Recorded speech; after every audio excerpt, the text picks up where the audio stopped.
ഇന്നലെ ദയ്യെ അന്വേഷിച്ച് ഇവിടെ ഒരാള് വന്നിരുന്നു അല്ലേ? ഒരു മണി ലെൻഡർ, ശരിയല്ലേ? എന്താ അയാളുടെ പേര്? ലോനച്ചൻ. സോറി സർ, അയാൾ ഇവിടെ വരുമെന്ന് ഞാൻ തീരെ പ്രതീക്ഷിച്ചില്ല. ഇനി അങ്ങനെ ഉണ്ടാവാതെ ഞാൻ ശ്രദ്ധിച്ചോളാം. അതെ, അയാൾ ഇനി ഇവിടെ വരരുതെന്ന് എനിക്ക് നിർബന്ധമുണ്ട്. അല്ല, അയാളും താനും തമ്മിൽ വല്ല സാമ്പത്തിക ഇടപാടുമുണ്ടോ? അല്ല, ഇന്നലെ അയാളുടെ സംസാരം കുറച്ചൊക്കെ ഞാനും കേൾക്കാൻ ഇടവന്നു, അതുകൊണ്ട് ചോദിച്ചതാ.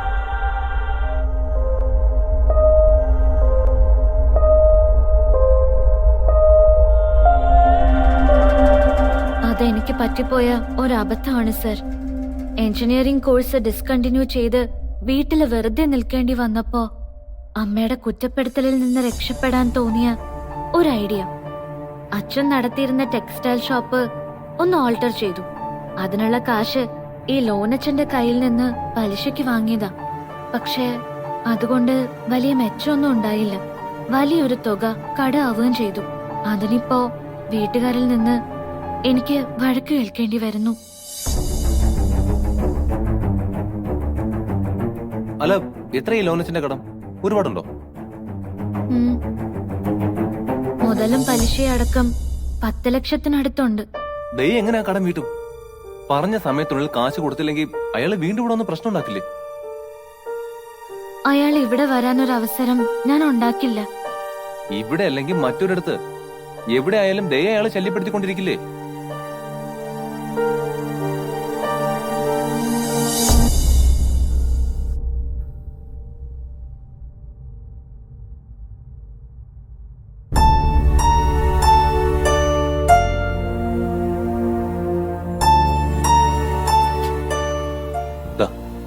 ഇത് ദയക്കുള്ളതാ.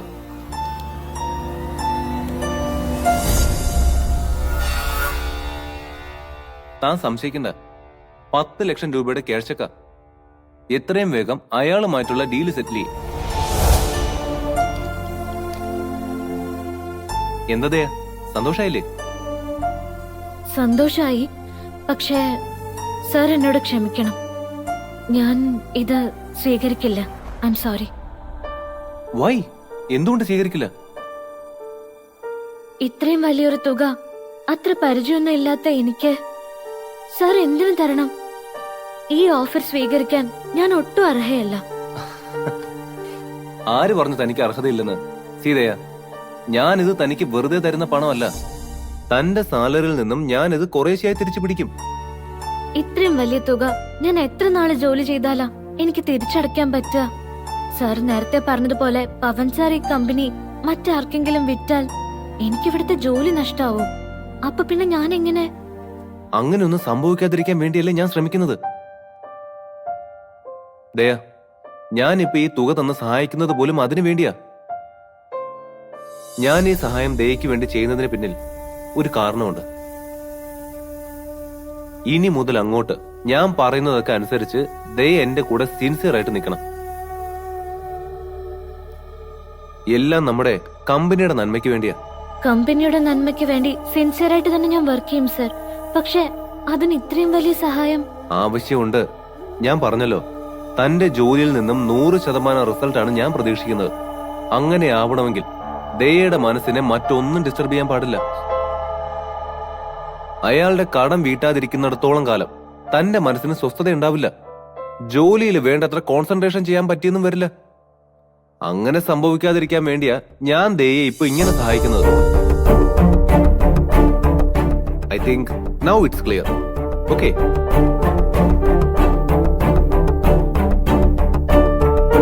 ഇനി ഒന്നും ആലോചിക്കണ്ട. എത്രയും പെട്ടെന്ന് അയാളുടെ കടം വീട്ടു. പിന്നൊരു കാര്യം, തൽക്കാലം നമ്മൾ തമ്മിലുള്ള ഡീലിങ്സ് ഇവിടെയോ ദയയുടെ വീട്ടിലോ ആരും അറിയാൻ പാടില്ല. ഈവൻ ക്ഷമ പോലും.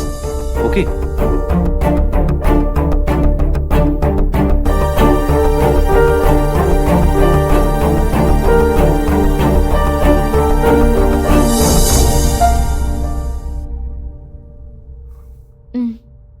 Okay sir. എന്നാ ദയ വെക്കുള്ളൂ. സാറിന്റെ ഈ നല്ല മനസ്സ് ഞാൻ ഒരിക്കലും മറക്കില്ല. Thank you sir. Thank you so much. Always welcome.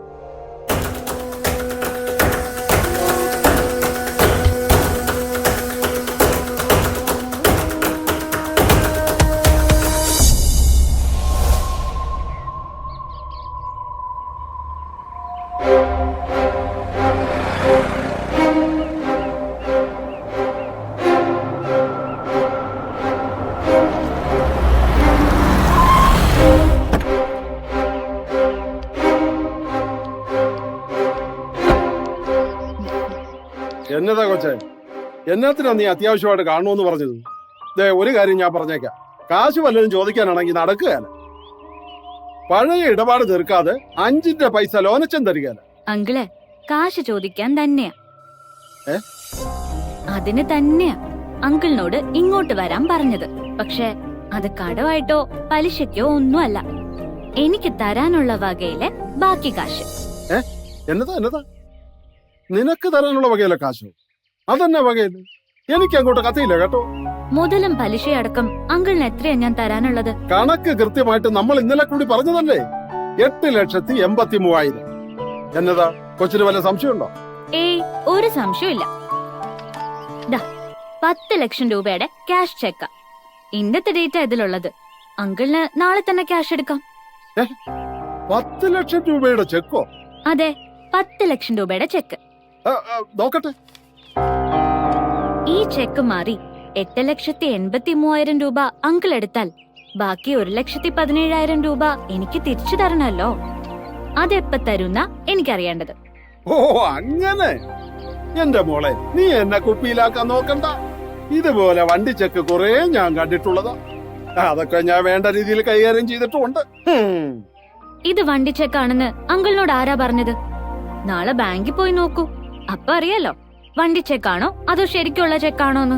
ബാങ്കിൽ ഞാൻ പോകണമല്ലോ. എറിഞ്ഞ പാടെ കുതിക്കാതെ കാശ് കൃത്യമായിട്ട് വരുവാണെങ്കിൽ നിനക്ക് തരാനുള്ള ബാക്കി കാശ് അണാ പൈസ ബാക്കിയില്ലാതെ ഈ ലോനച്ചൻ തന്നിരിക്കും. പക്ഷെ അതല്ലാതെ ഇവന്റെ മിടുക്ക് പോലെ ഇരിക്കും. മതി, എനിക്ക് ധൃതിയില്ല. കാശ് കിട്ടിയിട്ട് എനിക്ക് തരാനുള്ള ബാക്കി കാശും എന്റെ അച്ഛന്റെ കയ്യിൽ നിന്നും വാങ്ങിയ ചെക്കും മറ്റു ഡോക്യുമെന്റ്സും തിരിച്ചു തന്നാ മതി. ഇടപാട് തീർന്നാ പിന്നെ ഞാനിതൊക്കെ എന്തിനാ കെട്ടിച്ച മുന്നോട്ട് നടക്കുന്നത്? ഇവൻ മാറി വന്നാൽ ബാക്കി കാശും ചെക്കും മുദ്രക്കടലാസും ഒക്കെ ഞാൻ നിന്റെ വീട്ടിൽ ഏൽപ്പിച്ചിരിക്കും. വേണ്ട വേണ്ട, വീട്ടിലേൽപ്പിക്കണ്ട, എന്റെ കയ്യിൽ തന്നാ മതി. ആ പിന്നെ, ഈ ഇടപാട് ക്ലോസ് ചെയ്ത കാര്യം അങ്കിൾ എന്റെ വീട്ടിൽ അറിയിക്കണ്ട. തൽക്കാലം ഇത് നമ്മള് മാത്രം അറിഞ്ഞാ മതി. അതെന്താടി മോളെ വീട്ടിലറിയാത്തൊരു ചുറ്റിക്കളി?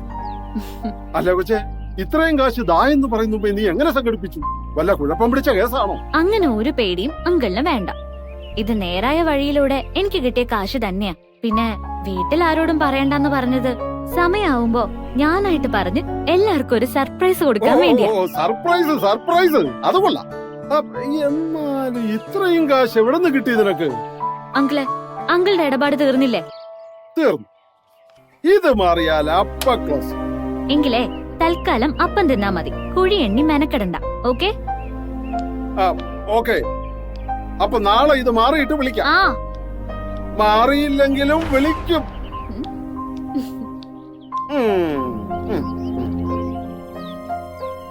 എന്നാലും ഈ കൊച്ചിന് എവിടുന്നാ ഇത്രയും കാശ്? എവിടെ വല്ല സിദ്ധാർത്ഥന്റെ മക്കൾ അത്തരക്കാരാവില്ല. എന്നാലും ഒറ്റയടിക്ക് ഇത്രയും കാശ്.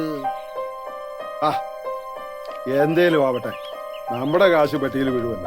ആ കൊച്ചു പറഞ്ഞതുപോലെ only eat അപ്പം, don't count the കുഴീസ്. അല്ല പിന്നെ.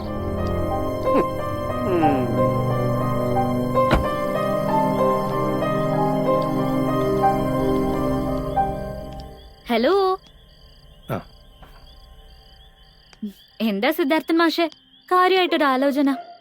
ഏയ് ഒന്നുമില്ല, ഞാൻ വെറുതെ ഓരോന്നിങ്ങനെ.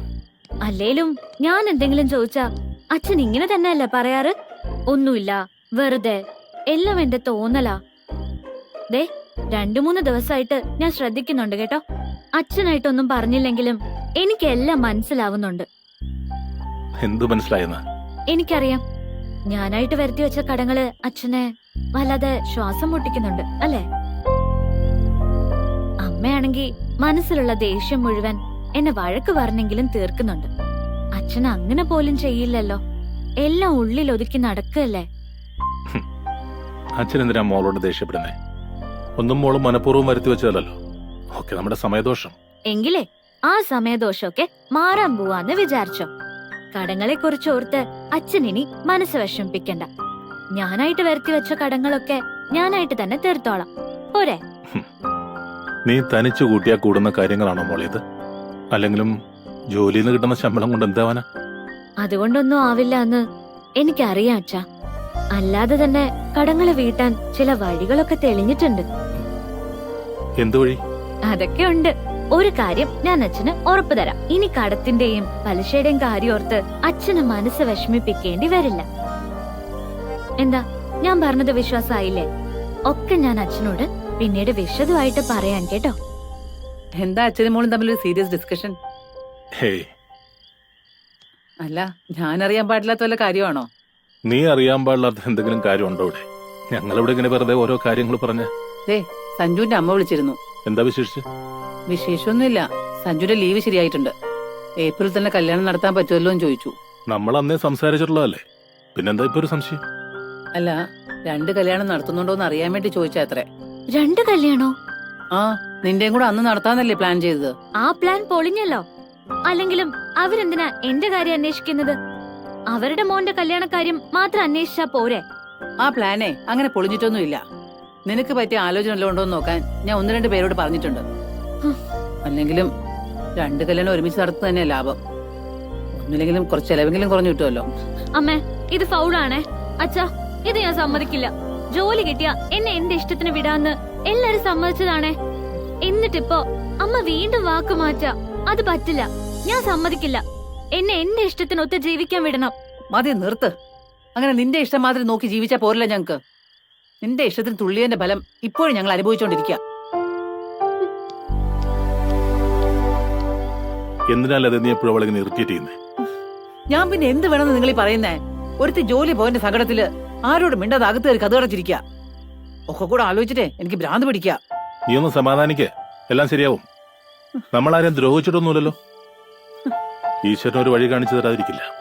നീ വിഷമിക്കാതെ വാ.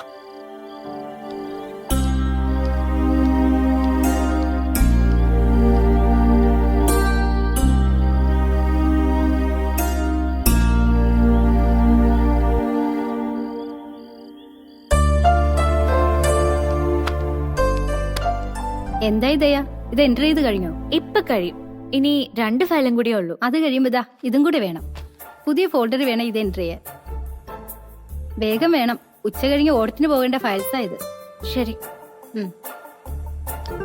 ആ ദയാ, ദേ ഇതിപ്പോ കൊറിയർ വന്നതാ. നവീൻ സാറിനുള്ള ഫയലാന്ന് തോന്നുന്നു. ഒന്ന് നോക്കിയേ. രഘുചേട്ടൻ രാവിലെ പണി തരാൻ നോക്ക. ഇവിടെ ആവശ്യത്തിന് തിരക്കുണ്ട്. എന്റെ കൊച്ചെ ഒന്ന് സഹായിക്കേ. ഞാൻ ആകെ വാലി തീ പിടിച്ച് നടക്കുക. പ്ലീസ്.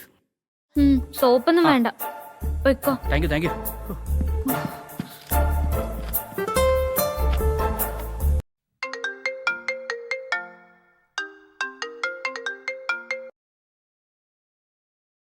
ഹലോ, എന്തൊരു കൊച്ചി, 2 ദിവസമായിട്ട് വിവരങ്ങളൊന്നും ഇല്ലല്ലോ. ഓ, തിരക്കിലെന്നപ്പി. ഓ, നമ്മളൊക്കെ ഇവിടെ ഉയരോടെ ഇരിപ്പുണ്ടെന്ന് വല്ല ചിന്തകളും ഉണ്ടോ എന്തോ. ചുമ്മാ ഇടയ്ക്കൊക്കെ വിളിക്കാത്ത എന്ത് ചെലകളി. ഇതെന്താടി ഇങ്ങനെ? ഓ, ഒരു പാറശാല അക്കനെ വണ്ടികൾ ഓടിക്കാൻ പഠിപ്പിച്ചെന്റെ ഹാങ് ഓവറുകളടെ. പിന്നെ കേക്കട്ടെ, എന്തൊരു വിശേഷങ്ങള്? സുഖങ്ങൾ എന്നപ്പി? ഓ, നല്ല സുഖം തന്നെ. കുടത്തിന്ന് ഇറങ്ങിയ ഭൂതത്തിന്റെ അവസ്ഥയാ മോളെ. ഒരു പണി തീരുമ്പോഴേക്കും ഒരു ലോഡ് പണി കിട്ടിക്കൊണ്ടിരിക്കും. അയ്യോ, അച്ഛൻ തന്നെ അപ്പി നിന്റെ കാര്യങ്ങള്. രാവിലെ നമുക്കും കിട്ടിയൊരു പണി. എന്തു പറ്റി? നീ എവിടെയാ? ഓ, ഒന്നും പറയണ്ട എന്റെ അപ്പി. നമ്മുടെ പാറശാലയക്കൻ വണ്ടി പഞ്ചറാക്കി തന്നടേ. ആ കലിപ്പില് അക്കന് 4 പള്ളും കൊടുത്ത് പാക്ക് ചെയ്തിട്ട് മൊബൈൽ പഞ്ചറുകാരനെ കാത്ത് മുട്ടായും ചുപ്പി ഇവിടെ ഇരിക്കുന്നു. ഓ, എന്റെ കൊച്ചെ, ഒന്ന് മര്യാദക്ക് വർത്താനം പറ. അവളുടെ ഒരു പാറശാല അക്കൻ ഇവിടെ പോസ്റ്റ് ആയപ്പോ വെറുതെ നിന്നെ വിളിച്ച് വട്ടാക്കാന്ന് കരുതി. അല്ല മോളെ, എന്തായി നമ്മുടെ കാര്യം? എന്ത് കാര്യം? എടി മഹാപാപി, ഇതിനിടയിൽ നീ അതും മറന്നോ? എടി നിന്നെ ഉമ്മിച്ച ആ താടിക്കാരന്റെ കാര്യം എന്തായിന്നാ ഞാൻ ചോദിച്ചത്. ആളാരാന്ന് പിടികിട്ടിയോ? എവിടെ? ഇവിടത്തെ തിരക്കിനിടയില് അതൊക്കെ അന്വേഷിക്കാൻ നേരം കിട്ടണ്ടേ പെണ്ണെ. ഓ, നിന്നെ കൊണ്ട് ഒന്നിനും കൊള്ളത്തില്ലല്ലോടി പോത്തെ. ഇക്കണക്കിന് പോയാ അയാളെ നീ കണ്ടുപിടിച്ചതന്നെ. നീ ഒരു കാര്യം ചെയ്യ്, അവിടെയുള്ള താടി വെച്ച കൊരങ്ങന്മാരുടെ ഫോട്ടോ എടുത്തിട്ട് എനിക്ക് വാട്സാപ്പ് ചെയ്യ്. ആളെ പൊക്കാൻ പറ്റുമെന്ന് ഞാൻ നോക്കട്ടെ. പിന്നെ എന്നെ ഉമ്മ വെച്ച ആളെ നീയല്ലേ കണ്ടുപിടിക്കാൻ പോകുന്നെ? ഒന്ന് പോടി അവിടുന്ന്. നീ എന്നെ അങ്ങനെ കൊച്ചാക്കണ്ട. നോക്കിക്കോ മോളെ, മുഖലക്ഷണം വെച്ച് ഞാൻ ആളെ പൊക്കിയിരിക്കും. എടി, പഞ്ചർ ഒട്ടിക്കുന്ന ടീമെത്തി. അപ്പൊ വൈകിട്ട് കാണാം. നീ ഫോട്ടോ അയക്കാൻ മറക്കല്ലേ? ഓക്കെടി.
ഇയാളാവാൻ ഒരു വഴിയില്ല.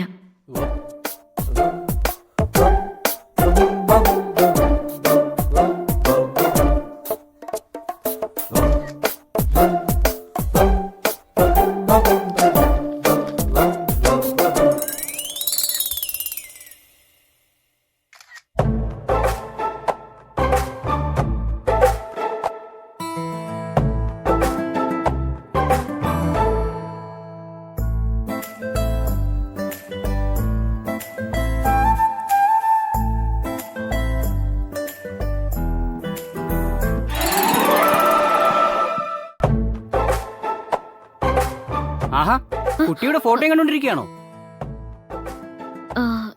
ജഗുചേട്ടാ, ഇയാളുടെ പേരെന്താ?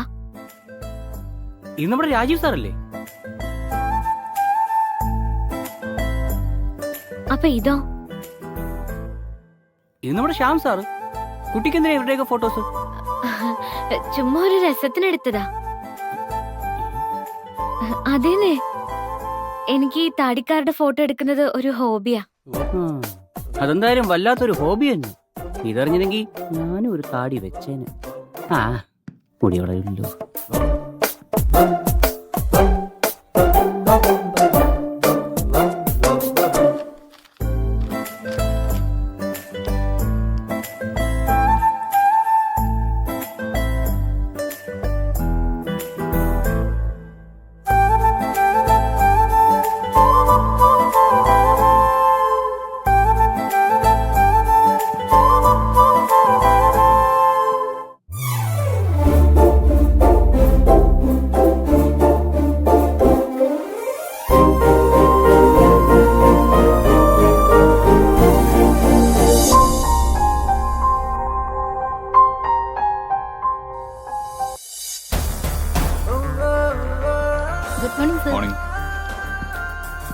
Good morning sir. Good morning sir, meeting എങ്ങനെ ഉണ്ടായിരുന്നു? Yeah good. നമ്മുടെ കണ്ടന്റിൽ ഇവർ ഇംപ്രസ്ഡ് ആണെന്ന് തോന്നുന്നു. പിന്നെ ഗവൺമെന്റ് ആടല്ലേ, അതിന്റെ ചില പ്രൊസീജിയേഴ്സ് അത് ഉണ്ടാവും. മിനിസ്റ്ററുടെ ഓഫീസിൽ നിന്ന് വിളിച്ചപ്പോ സൂചിപ്പിച്ചിരുന്നു. അതെ, കുട്ടിയുടെ ഹോബിക്ക് പറ്റിയൊരു താടിക്കാരൻ വന്നിട്ടുണ്ട്. നമുക്കൊരു ഫോട്ടോ പിടിച്ചാലോ? അയ്യേ, എനിക്ക് വേണ്ട. അതെന്താ? ആ താടിക്കാരൻ കൊള്ളൂലേ? ഈ ഓഫീസിലേക്കും വെച്ച് ഏറ്റവും വില കൂടിയ താടിയാണ്. കാണാനും നല്ല ലുക്കല്ലേ? ചുമ്മാ അങ്ങ് പിടിക്കരുതോ? ഓ, എനിക്ക് വേണ്ടെന്നേ. ആ തടി നമുക്ക് ശരിയാവില്ല ജഗുചേട്ടാ. അതിനിത്തിരി ജാടയും മോടയും കൂടുതലാ. ഏയ്, അതൊക്കെ ചുമ്മാ തോന്നുന്ന. ആളൊരു പാവം. എന്തോ എനിക്കങ്ങനല്ല തോന്നുന്നേ. ദേ സാറ് വരുന്നു. എന്താ ജഗു, കാര്യങ്ങളൊക്കെ ഉഷാറല്ലേ? സർ ജയഗീത മാഡം വിളിച്ചിരുന്നു. സാറിനെ വിളിച്ചിട്ട് കിട്ടിയില്ലെന്ന് പറഞ്ഞു. സൈലന്റ് മീറ്റിംഗിലായിരുന്നോണ്ട് എടുക്കാൻ പറ്റിയില്ല. ആ ഫ്രീ ആവുമ്പോ തിരിച്ചു വിളിക്കണമെന്ന് മാഡം പറഞ്ഞിരുന്നു. ഓക്കെ, ഞാൻ വിളിക്കാം. ഉം. ആ നവമി, സർ ഈ മാസം നമുക്ക് വന്നിട്ടുള്ള എല്ലാ പ്രോജക്റ്റുകളുടെയും ഹാർഡ് കോപ്പി ഉടനെ എന്റെ ടേബിളിൽ എത്തണം. Okay sir. ബട്ട് സർ ഇന്നലെ ഇന്നുമായി വന്ന ചില ഫയൽസ് സോർട്ട് ചെയ്തിട്ടില്ല. ലീവ് ഇറ്റ്, സോർട്ടിംഗ് പിന്നെ ആവാം. ഫസ്റ്റ് ഓഫ് ഓൾ എനിക്കതൊന്ന് കാണണം. ശരി സർ, ഉം. ഇപ്പൊ തന്നെ എത്തിക്കാം. And you please get it to my table.